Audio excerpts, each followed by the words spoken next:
Mga kapuso, good news sa mga residential consumers ng kuryente sa Iloilo City kag sa Bacolod City kag pila ka lugar sa Negros Occidental. Lauman ang pagnubos ang bill subong nga bulan sa Oktubre bangon sa pagnubos ang presyo.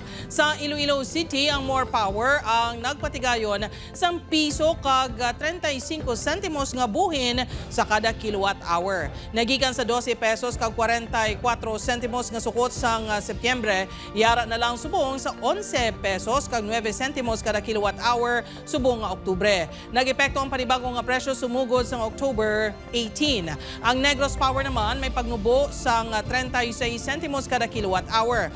Ang presyo subong nga Oktubre ang yara na lang sa 11 pesos kag 92 sentimos nagikan sa 12 pesos kag 28 sentimos kada kilowatt hour sang Setyembre. Nag-epekto man ang bagong nga rate sa October 18. Nagapakig-angot pa naton ang iban nga mga electric cooperative na tuhoy sa adjustment sang presyo.